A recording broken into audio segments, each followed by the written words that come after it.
Well, hello, YouTube. I know it has been a while. I do apologize. It's been a lot going on, which I'm sure most of you can understand that, especially with school starting back in September. And September is came and went. I can't believe that we were already. I can't believe we're already in October, and next week we've been in the middle of October. So that's kind of insane. But yes, I've definitely been busy with work. Most of you know I work at a university, and so the beginning of the academic year is pretty busy, and making sure all my programs are running smoothly. We were pretty much the message our system and our university sent was we're back. So they really wanted staff to be on campus as much as possible. So trying to work with my staff and make sure I'm there and we have things going for our students have been definitely a lot of time, especially coming off of a pandemic like work mode. So we know we're still in a pandemic, but a lot of us are back to work. And so trying to get ourselves back together and getting back to work. Also, I think I said in one of my videos that I was applying for a promotion to a professor. And so that's a lot of work. Some people out there who are professors, you know that, or on that track. And so I was working to get all those materials done over the summer, and I had to submit my binder in September. I think it was September the 7th, I believe it was. So I got that done and had my meeting with my department this past week. So now I'm just waiting on a letter from my department stating if they're voted to promote me to, I guess, advance my book to the dean and then the college and then the university personnel to say, yes, she has done what she needs to do to be promoted to professor. So I'm still waiting on that. Just had that meeting this week. And also on our campus, we had our diversity forum, and we have a diversity forum generally 3 days every semester. And so we had our diversity forum this week. So those are just a few of the things I've been working on these past, few months, trying to get things going. But I do thank those of you who are still here and still subscribers to my channel. Thank you for subscribing. Thank you for your comments. Some of you don't comment on my videos, but you'll say things to me when you see me in public. So I know you're watching the videos. I see the views. So thank you all of those who have supported this channel and continue to do so. If you are new to this channel, think about subscribing. I do promise to do better. At one point as well with the book, it was just a matter of me doing edits. And so it really wasn't much to update you on. I did kind of tell you what my process was the last time I did a video, what was going on. But after that video, really wasn't a whole lot for me to update you on. So between trying to get edits done and trying to get things done at work, and of course, I have a family, just couldn't come here and spend time with you. But I did want to come today to let you know how things are going. So I do have, I did consider all the edits and feedback I got from individuals. As I told you, I spent time reading my memoir to individuals who were willing to listen to chapters. So some people heard one chapter, some people heard 2 chapters, some people heard maybe 3, and they asked questions, they gave me feedback, and then I made those edits. I also sent my memoir to, after my second round of edits from my actual editor, I sent it to an editor on campus at my university, and she went through and gave me quite a bit of edits. One major edit, I struggled back and forth whether to do this or not. But at one point, I had titles for all my chapters. I have 18 chapters in my memoir, and I had chapter titles for all of my chapters. So I had a couple of titles I was really struggling with. I'm like, does this make sense? And so when I would read to individuals who were listening to chapters, I would say, okay, this is the title of this chapter. Please tell me if the title fits what you're hearing. Does it make sense? And so, most people are like, oh yeah, it fits fine. But I had a couple of chapter titles that I just don't think fit, or it might have been really pertinent to one thing that happened, but it was like a whole chapter. And so I'm like, do I title a chapter based on one thing that happened in the chapter, which is something that was definitely very significant and is significant to me. But this is about the readers as well. So one major edit, our my campus editor said, I said, let me know if I should keep my chapter titles, and she said no. So I took all my chapter titles, I deleted them all. So when you get your copy of my memoir, you're gonna see 1, 2, 3.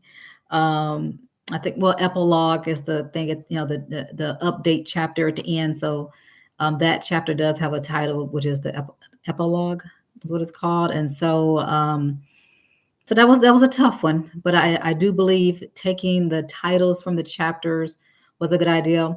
I actually, some of you who are on my Facebook page actually posted on Facebook. I said, hey, when you read a book, do you need chapter titles? And I had like a lot of people that responded to the post, but it was about 50-50. So half the people said, yes, I want chapter titles. I want to know what's going on. I want to know what I'm reading. I want to know where this is going. But the other half of people said, oh no, like you're kind of giving away what you're going to talk about. So I'd rather just read and just kind of be surprised in a sense. And that's one thing that the editor on campus said when she read my memoir. She said, these chapter titles are giving away what's in the chapters. I'm not sure if you want to do that or not. So I don't, but I will put an advisory on the book cover stating that it's some very sensitive information, because I need people to know that. And some things do kind of, I think that hopefully the way I've written my memoir, it kind of builds up to like, something's coming, because I really don't want to just catch people off guard. But I know there are a couple instances where I talk about things that happen and you probably didn't think was going to come. And so, so I've done all the edits from everyone, from me reading, from people reading for me. Some people did track change edits. One particular person printed my whole memoir out, and she like wrote on it. And so I had to text her, like, what, I would text her a picture of this. I'm like, what is this word? Where do you see it here? But it was very, very useful feedback. So I definitely appreciate all of you who were either listeners or those who did edits for me. This is definitely not a project in it, for just me. Like, this has definitely been a project that I've had some help with. And so I do appreciate that, because remember, I'm academic. I'm not a memoir writer. So this has definitely been a process for me. And so I've done that. And also for the last month, I have been working with my cover designer. And she does amazing work. She was referred to me actually by my editor. She's done several covers for my editor, if not all of her covers. And my editor is a very famous author as well, Eileen Trimble. She's written plenty of books, and I've read several of her books. And so I trust her. And so I went with her book designer, and so I started out, with the conversations, kind of saying what I wanted. So I want this to be on my cover. She bust my bubble. She said, well, you have a memoir. This is not fiction. And so she said, what you're describing, I really don't think that's going to work for a memoir cover. Like, a memoir is something that actually happened, not something that's kind of like literal. So you want to have something that's concrete for your cover. And so I'm like, oh. And one thing I did not want pictures of me on my cover. And people say, what's your memoir? And I looked at several memoirs where, some people had their picture of them on their memoir. Right here, actually. This is my buddy, Kathleen Mondo. And she's actually the one who printed out my memoir and like wrote, by hand feedback. So amazing. But this is, her cover. And so it's not a picture of her, it's actually her daughter. And, this is the back. So she's on the back, very beautiful woman. So I'm like, okay, so this is, she really inspired me to get my butt in gear and write my memoir, because I met her a couple summers ago, and we would sit in her patio and she would talk about her memoir. And so when it came out and I read it on my way to Vegas, I was just like, she did this. I can do this. I can do this. And this is another memoir, A Piece of Cake by Cupcake Brown. And, she doesn't have a picture of herself on the cover, but, on the back, she does have a picture of herself on the back. Very beautiful woman as well. So we went back and forth really for about 3 weeks on this book cover. We talked, she sent me things, different ideals. I kind of, we did a lot of conversating, a lot of talking. And I'm happy to say that my cover is done. My cover design is finished. And I'm very, very excited about that. I would show it, but I'm going to wait until I announce my launch date. So I'm not going to show you the cover yet. I did send it to a couple of my closest friends and family members because I wanted to get their reaction. So when she sent me the draft, I sent it to them. I said, "What do y'all think? What do you think?" And so people gave their feedback, gave their comments, and then I kind of took those things and I talked to the cover designer. And when I told her, I said, "Okay, this is it. This is how I want it. I love this." And she said, "Well, do you want to send it to some of your family members, some of your friends?" I said, "I've already done it.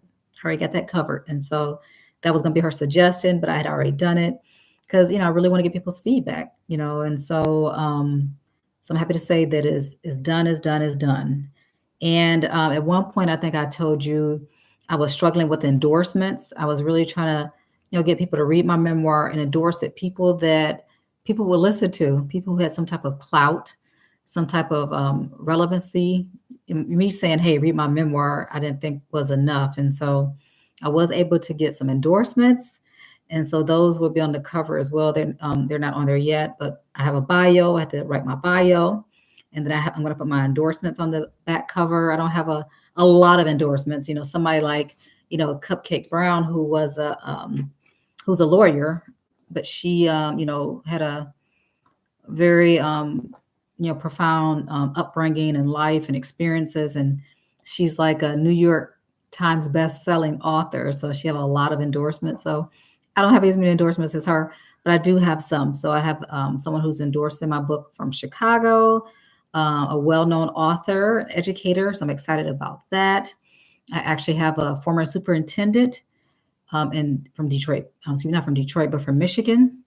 So I'm excited about that. And I also have a person from Wisconsin who is a mental health professional. And so I have an endorsement from that person. So you'll be able to read those soon.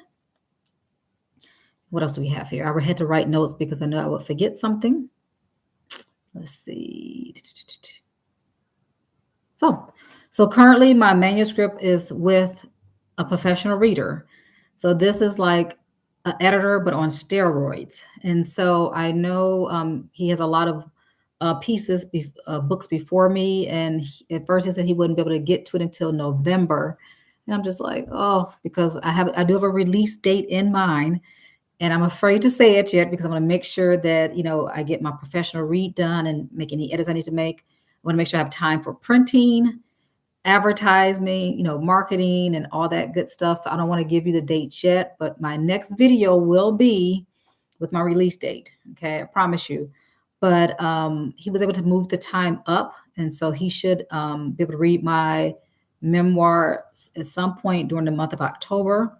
And so once he's read it, that's a professional read. So again, it's like an editor on steroids. So of course he'd be looking for some grammatical things, but he's also going to look for the flow of the book. Does it flow well? Does it make sense?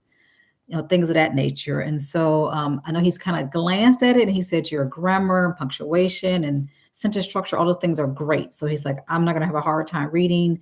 I'm really going to be able to use some really great feedback in regards to, the content and the story itself. And so I'm excited about that. So hopefully within the next couple of weeks, he will get it back to me. I can make hopefully very few edits, and I can start the marketing, which will be definitely something I need to get done. Marketing, publicizing, and I don't know if I told you that I'm going to do self-publishing, and so I did my research, and I'm like, do I want to self-publish? Or do I want to use a publishing company? And so I did actually reach out to some publishers. My editor knew some, she had a list of trusted publishers, like publishers of color. She thought I would be interested in that, which I was. I'm like, this is amazing to have publishers of color. And so I did reach out to several of them on the list, and some just flat out said, no, we don't, we're not interested in your book. Others, I never heard from them. So I did reach out to several publishers.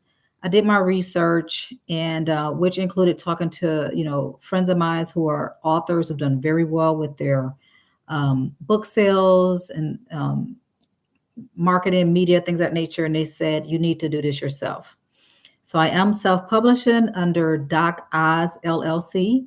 So that's DOC, then Oz LLC. So I'm going to self-publish under my LLC.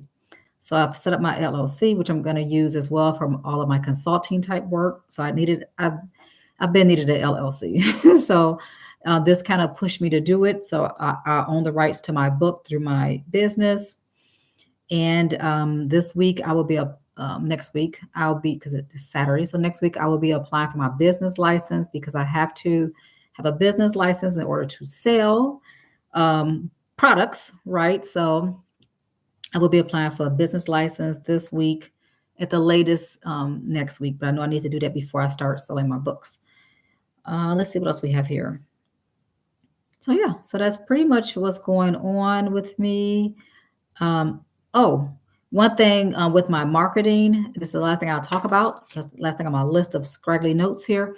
One thing that I'm excited about is I want to market this book as a book that can be used in various classrooms in higher education. So I want to market this book to be used in classrooms where individuals are being trained to be social workers, where individuals are trained to be teachers, psychology majors, counseling professionals, because this book do cover the themes of child abuse, sexual abuse, molestation, alcohol abuse, drug abuse, foster care, social services, education. So there are several themes in this book. And, when you get ready to write a book, when you really start thinking about writing a book, you have to think about who your intended audience is. Who's your intended audience? And if you remember, one of my videos at the beginning of me starting this YouTube channel was, I really wanted to target those who are currently in foster care, those who have been in foster care, those who are supporting those who are in foster care. So social workers, teachers, foster parents, those who are spouses and partners of former foster youth. But as I began to write this book, I realized that, this audience has expanded. This is not like a cookbook for vegans. It's not a self-help book for people who have eating disorders, or, this is a book that, it really touches a lot of people. I think it really is far reaching. And so because of that, I've had expanded my target audience as I begin to write and talk to people. And people say, I have a friend who's a therapist, and she went through the counseling program at the university where I work. And she said, this book would have been perfect in my, alcohol and drug addiction course. This would have been a perfect book for us to read as students. And so I'm like, wow, she's right. And so where I was thinking social work classes, and I'm thinking psychology and counseling.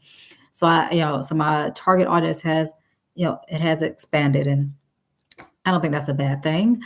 So I guess one thing I'm gonna say before I leave you, and I've said that already once, is that, I really started this process of writing this book in November.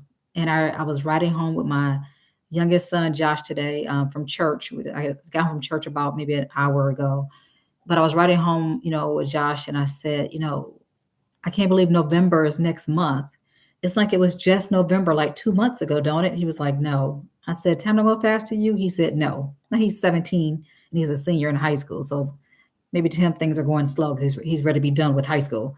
But the older I get, the faster my life goes. And I'm just like, it's like I was just sitting down last November to write this book, because I did a lot of writing, because I took like the week of Thanksgiving off I was like, I had the time to take.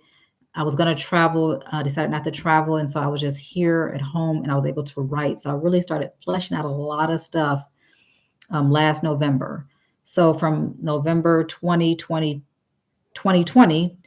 and it's not even November 2021 yet, and my book is done. Like, I had a solid finished product a couple months ago. So I mean, I really cranked this book out in about 3 months, and I've been editing